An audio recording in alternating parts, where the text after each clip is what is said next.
meus amores, Fernanda Moreno aqui, é um imenso prazer estar com vocês. A gente está fazendo uma série de vídeos para trazer um pouco do conhecimento que a gente aprendeu na nossa estrada na confeitaria e para ouvir vocês também mais de pertinho e ter vocês mais próximos e ouvir as dúvidas de vocês. No vídeo passado, a gente falou sobre o bolo de churros, que foi um bolo muito importante para o começo da nossa trajetória. Esse bolo a gente começou a fazer quando, no caso ainda era só eu. Começou a fazer quando não tinha muita técnica, mas a gente quer trazer a partir desse bolo algumas coisas simples e importantes que vão trazer resultados para vocês. Como ter um bolo gostoso, como ter um bolo bem equilibrado, como ter um bolo bonito, como fazer bem feito, como ter técnica na confeitaria. Porque além de amar a confeitaria, é necessário também ter técnica. A primeira coisa que eu acho importante dentro da tua caminhada é aprender a organizar, e manter higiênica a tua cozinha.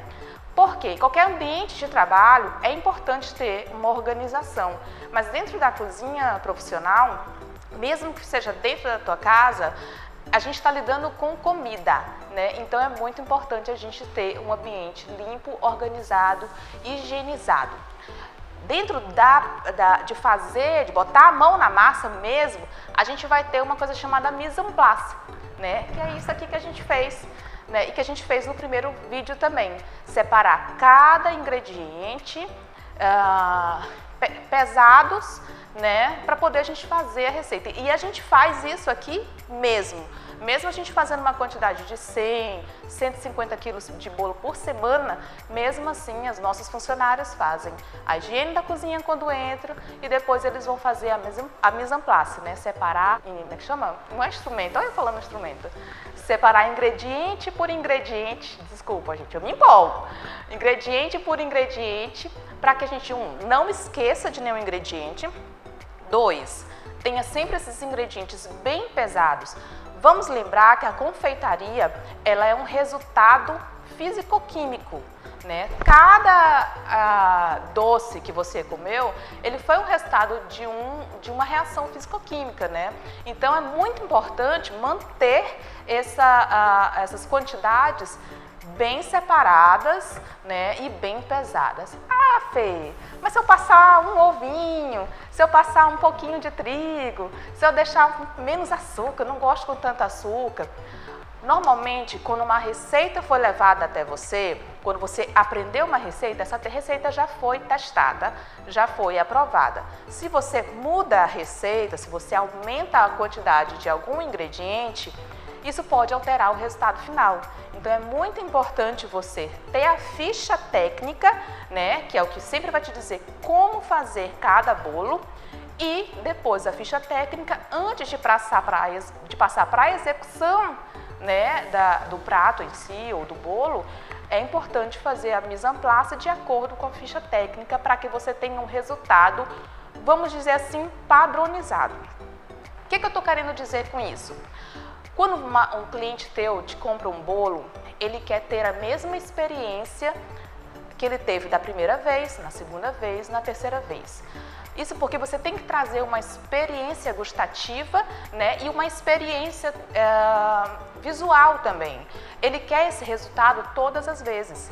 E para isso é importante você padronizar as suas receitas e seguir elas corretamente. Então, nada de olhômetro. Procure sempre ter a pesagem, a qualidade dos seus ingredientes sempre numa linha reta.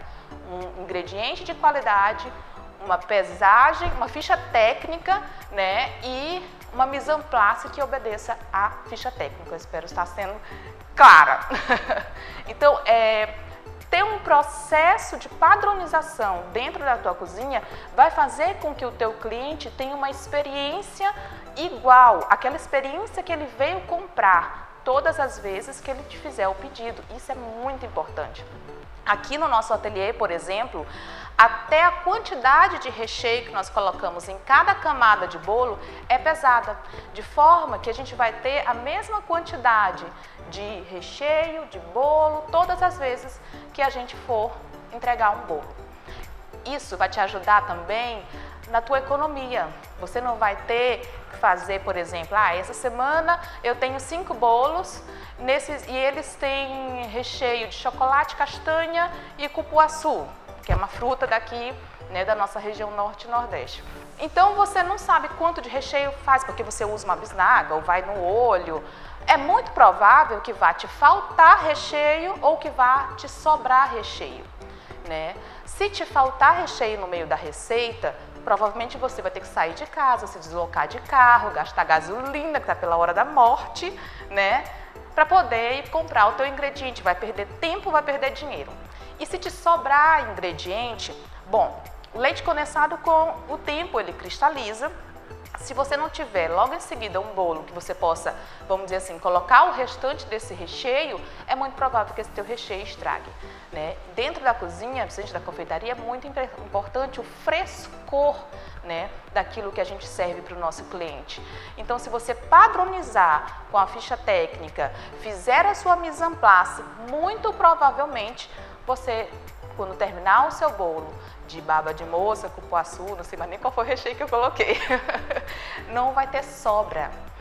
E isso vai te ajudar a crescer dentro da confeitaria. Outra coisa muito importante na confeitaria, em tudo que você for fazer, é sempre estudar. Não precisa necessariamente você fazer uma faculdade, por exemplo. Eu sou formada em gastronomia, mas você pode, por exemplo, acompanhar confeiteiros, ver como é que eles fazem as coisas, dar uma olhada no YouTube, tem muita coisa, né? Por exemplo, a gente começou o nosso bolo, que a gente fez no vídeo anterior, falando do método cremoso, né?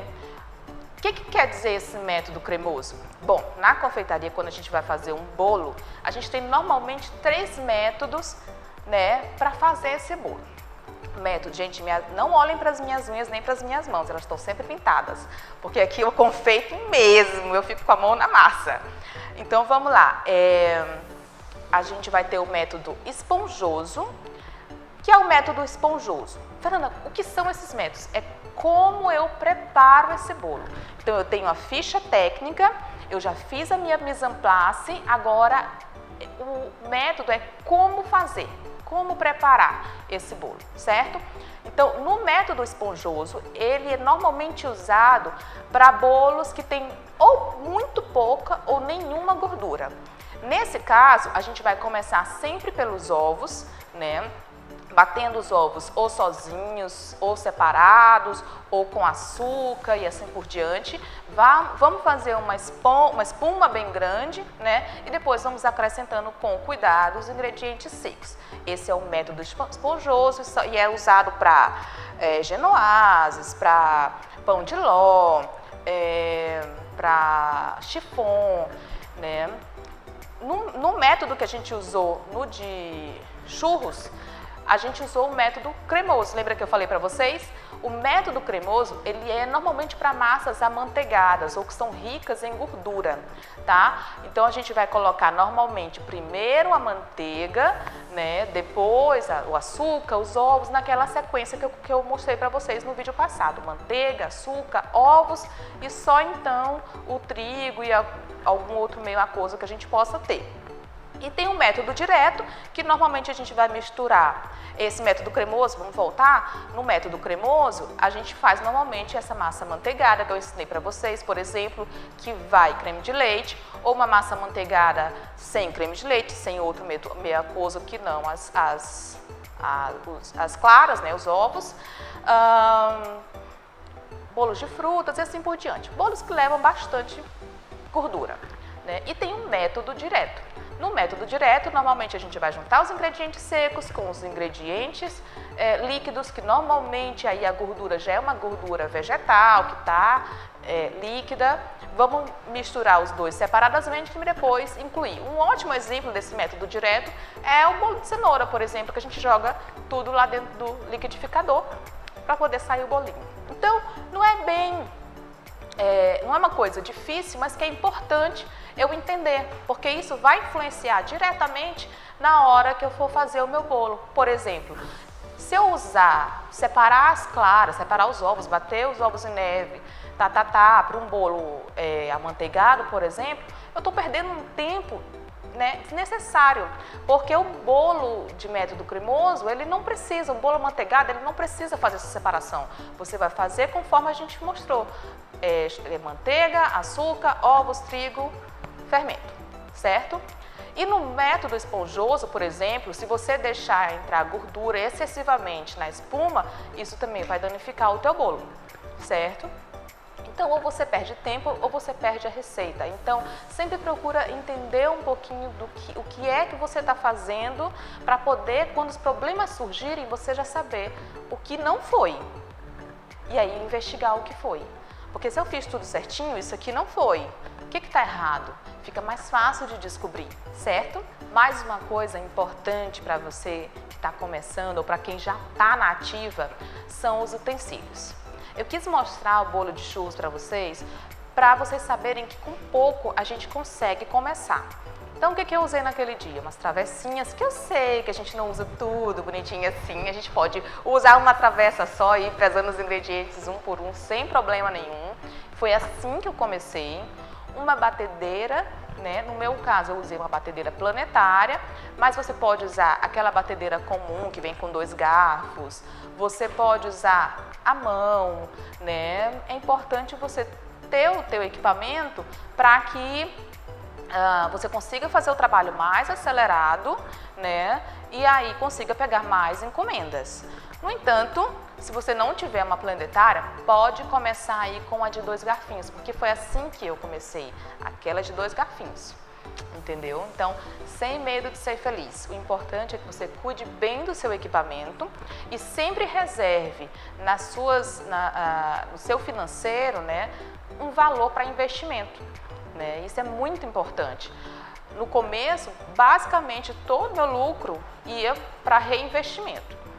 Não é o ideal, eu tinha um suporte, mas se você não tem um suporte, vai guardando de pouquinho em pouquinho, você vai conseguindo conquistar os seus equipamentos. A gente também usou uma espátula ou pão duro, né, como em alguns lugares aqui, a gente chama de pão duro, né. Formas, talvez possa ter ficado alguma dúvida com relação a isso do vídeo anterior, nós usamos naquele caso formas de 20 centímetros de diâmetro por 5 de altura, se eu não me engano, 5 ou 6 de altura. Eu gosto muito dessas formas mais baixas, porque para o meu bolo, né, lembra a importância de estudar, até isso é importante, né? Essa forma vai servir para o meu bolo? Você tem que ir fazendo os testes aí. A gente chegou a comprar no começo, por exemplo, umas formas mais altas, mas ela não funciona muito bem com bolo amanteigado, que é o que se usa mais aqui no Maranhão, por exemplo. Porque o bolo amanteigado, ele não é tão leve, então ele não cocciona no meio e afunda. Esse é um dos problemas que a gente vai até falar um pouquinho sobre esses problemas que a massa pode ter lá dentro do forno, quando eu for falar de forno já já. E aí, então não era uma forma interessante pra gente, então a gente foi testando até chegar na forma de 6 centímetros de altura, que é ideal para o bolo amanteigado, por exemplo. O que mais que a gente usou, gente? Usamos as formas e aí vamos falar do forno, né? Claro, o forno tem que entrar na história. Lembra que eu falei para vocês no vídeo anterior que era difícil falar com relação à quantidade de tempo que o bolo fica lá dentro, porque isso vai depender do diâmetro da tua forma. Naquele dia nós usamos 3 formas de 20 centímetros de diâmetro, mas se, por exemplo, eu for fazer um bolo maior com 35 de diâmetro, já é outra quantidade de tempo. O que é importante vocês saberem? Que o forno de vocês tem que estar bem calibrado. Ai, Fê, mas eu tô começando ainda e eu vou usar o meu forno convencional, o forno de casa. Não te preocupa, teu bolo vai dar certo, vai dar tudo certo. Eu conseguia fazer até suspiro num fogão de casa, que inclusive está aqui no fundo até hoje, jogado fora. Esse forno me serviu muito, era um forno normal de cozinha. O que a gente precisa ter em mente? Normalmente eles vêm com aqueles grauzinhos, certo? E nesses grauzinhos a gente tem 180, 200, 150 gramas e normalmente a gente coloca ali de acordo com o que a receita está falando, mas não dá tão certo, né? Ou fica uma amiga minha me contou até a história de uma outra que fazia brownie, e aí no forno da mãe sempre dava certo, no forno dela não dava certo porque ficava tipo seco, né? Isso provavelmente porque o forno dela não estava chegando a quantidade de graus que está demonstrando ali. Por isso você pode fazer uma coisa muito fácil para te ajudar a calibrar muito bem esse teu forno convencional, esse teu forno doméstico, que é comprar um termostato. Compra um termostato de forno, né? Eles são de R$15 até mais caros, tem uns que são bem pequenininhos inclusive, mas eles são muito bons para medir a temperatura. Porque assim, não é que o forno está descalibrado, é que não tem como tu saber quantos graus de fato estão ali. Então eu acho importante você investir, né, num termômetrozinho, nem que seja desse mais baratinho, para que quando tu coloque o teu bolo a 180 graus, o teu forno esteja de fato a 180 graus. Tá? E aí tu já vai poder fazer umas anotações, por exemplo, uma forma de 20 centímetros de diâmetro leva em média 30 minutos, certo? E isso você vai criando aquela padronização que eu falo para vocês. Tudo muito bem organizado. Quando a gente estava no meio da nossa empreitada, né, de 7 anos, a gente teve um consultor do Sebrae que veio aqui, né, e disse que a gente já fazia isso muito bem e que a gente já tinha uma operação, vamos dizer assim, de pequena indústria. Só que a gente começou a fazer isso logo no começo, a minha primeira gerente, né, que entrou e já nos ajudou a entender, porque a parte de ficha técnica eu entendia que eu tinha trazido da faculdade, mas o organizacional e trazer essa padronização foi muito importante para a gente alavancar o nosso negócio, tá? Então, anotem. Cada vez que vocês fizerem uma receita, por exemplo, olha, eu quero um bolo de 20 centímetros de diâmetro. Você já sabe quanto vai de manteiga, você já sabe quanto vai de trigo, você já sabe quanto vai de recheio, porque dá para você saber. Você vai pegar o seu recheio, por exemplo, se o seu recheio vai leite condensado, creme de leite e uma carga, né? Você pode anotar, por exemplo, quanto que ele vai render em uma e depois você vai conseguir multiplicar, né? Ou fazer uma regra de 3 e saber exatamente quantas latas de leite condensado você vai precisar aproximadamente para fazer 3 quilos do mesmo recheio, certo? Então, ficha técnica, padronização, cuidado com o equipamento, mesmo o equipamento mais, vamos dizer assim, doméstico, ele pode ser muito bem utilizado desde que você entenda o funcionamento dele e entenda a sua receita e a química envolvida dentro dela. Vamos falar disso agora? Então vamos lá, o que é essa dita química do bolo aí que vai fazer as coisas tudo desandar dentro do meu bolo? Não é nada complexo, é você entender o que cada ingrediente faz, entendeu? Por exemplo, por que meu bolo afunda no meio, Fê? Por que quando eu boto ele no forno ele cresce bonito, douradinho, eu dou até uma espetadinha nele e aí saiu bonitinho, e aí quando eu tiro ele do forno demora um pouquinho, o bicho né, dá aquela flopada para dentro. Por que isso acontece? Normalmente isso vai acontecer, a tua receita pode realmente estar descalibrada aí, né? Pode ter muito líquido, insuficiente quantidade de proteína, é uma possibilidade, mas normalmente vai ser por causa do forno, né? Muito aquecido, sobe todo mundo, minha gente, a gente vai virar bolo agora, querida, sobe, vai. E a massa fica lindona lá em cima. E aí, minha gente, vocês estão cozidos e aí tem uma metade do bolo ali no meio que tá dizendo, rapaz, tem que segurar um pouquinho. E lá em cima já tá dizendo, mas eu já tô adorando, tá muito quente. Tô falando assim pra vocês ver se vocês entendem. E lá no meio ainda tá meio cruzinho. Por mais que você coloque lá o seu palitinho e tenha tá limpinho, mas lá no meio do bolo, que normalmente a gente não consegue chegar lá no meio do bolo, pode ser que ainda não esteja totalmente coccionado.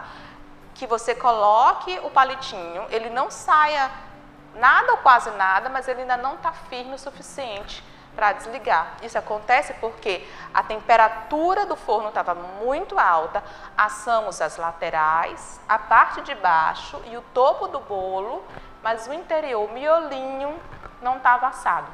Faz o teste se isso acontecer contigo. Abre o bolo que você vai ver que no meio não estava realmente 100% assado como estava dos lados. Por isso é importante, por exemplo, você colocar um termostato dentro do teu forno. Porque eu preciso entender que o trigo ele vai funcionar como uma barreira proteica também, né? Ele vai desenvolver um certo glúten, embora a gente não queira desenvolver muito glúten. Voltamos de novo para a química desse bolo, né? Se eu desenvolvo muito glúten no bolo, ele vai ficar com aspecto de pão, né? Ele vai endurecer, não vai ficar fofinho. Então, eu não bato muito esse trigo. Então, eu estou entendendo esse bendito fruto que ajuda tanto a gente e mata a fome no mundo. Estou entendendo ele, sabe? Estou entendendo ele. Eu não posso bater muito. Isso vai fazer com que o meu bolo fique um bolo pesado, por exemplo. Bati muito o bolo. Poxa, eu faço a receita aqui igualzinho a Fê faz, mas o bolo não está ficando úmido, assim, com uma textura boa de comer, com os alvéolos, que é o que eu falo, os alvéolos do bolo não estão assim uniformes. O que são os alvéolos? São aquelas bolinhas, esponjinhas, que são os compartimentos de ar que vão ficando dentro do bolo para formar ele de fato. Tá tudo assim, tem uns grandão, tem uns menores, sabe? Isso foi porque tu bateu muito o bolo. E aí o teu bolo fica endurecido, né? Então bate o mínimo possível o trigo para que ele não desenvolva glúten e tu tenhas um bolo bem estruturado, bem uniforme, tá? Que vai conseguir se manter no lugar, mas ainda ser palatável e agradável, né? Coloca um termostato dentro, um termômetro de forno dentro do teu forno. Isso vai fazer com que na hora que tu for assar o teu bolo, ele de fato esteja a 180 graus e ele vá cozinhando junto as laterais e o centro. E assim ele não vai afundar. Fê, e quando ele cria, por exemplo, um barrigão? Normalmente, quando ele cria um barrigão, é porque tem trigo demais no bolo, né? Ele tem muito trigo e aí ele vai fermentar e ele não tem para onde ir, ele vai crescer. Então, a gente precisa testar as receitas. Fê, como é que eu vou saber a quantidade certa de trigo? Testando. Né? Quando a gente foi começar a fazer as nossas receitas, eu lembro, gente, como fosse hoje. Quem me deu a receita mãe do meu bolo foi uma vizinha. Uma vizinha que nunca trabalhou com bolo, por exemplo. Ela fazia os bolos para os filhos dela. Eu gostava muito do bolo e eu pedi para ela me ensinar. Isso que nem tinha meus filhos ainda, eu era uma criança. Então eu tinha essa curiosidade e ela me ensinou. A partir da receita dela, eu desenvolvi a minha receita. Né? Ela me deu um bolo com 10 ovos, com não sei o quê. E aí a gente foi diminuindo, foi aumentando aqui, tirando de lá, testando a receita. Testa a receita dentro de casa. Uma dica que eu dou muito para as minhas alunas, a gente tem bastante aluna aqui no presencial, no comecinho, o que eu fazia era, toda festa da família eu dava o bolo. Mas também não levava presente, tá, gente? O bolo era o presente. Tava começando, não tinha dinheiro para levar o bolo e o presente. Então eu fazia o bolo, eu testava aquela receita, fazia um bolo gostoso e tudo mais, e eu ia melhorando. É uma dica, a gente pode começar assim. Festa do seu filho, eu faço bolo. Festa do seu sobrinho, eu faço bolo. Porque a tua família vai te acolher, né? Vai te ajudar a melhorar. Também tem um ouvidinho pronto para ouvir, porque já ouvi sim no começo da minha carreira. O bolo tá seco demais. O bolo está úmido demais, o bolo está doce demais, o bolo tem pouco recheio, agora tem muito, até a gente chegar no momento que a gente padroniza. Mas vai entendendo o teu bolo, vai entendendo o teu bolo. Então é isso, meus amores, eu espero muito que eu tenha ajudado vocês com algumas diquinhas. Se vocês tiverem alguma dúvida com relação a isso que eu falei aqui, deixa nos comentários que a gente vai criando coisas a partir daquilo que vocês vão falando. Eu estou muito feliz de estar participando, de estar entregando para vocês esses vídeos e eu espero muito que a gente consiga fazer mais, porque eu amo ensinar confeitaria, tá? Beijo! Deixa aqui os comentários de vocês, se vocês entenderam, falem de mim também, se eu tô falando muito rápido, se eu não tô conseguindo explicar direito, vocês briguem comigo lá. Briga na DM, vai lá no meu privado. Mentira, gente. E é isso. Tenham cuidado com a mise en place de vocês, tenham cuidado com a higiene da cozinha de vocês e aprendam sobre cada ingrediente de vocês. Hoje a gente falou um pouquinho do trigo, da importância de calibrar a quantidade de trigo, da importância de não bater demais o trigo e da importância de dar um forno quentinho, certinho para o trigo. Tá bom? Beijo, gente! É isso, até a próxima!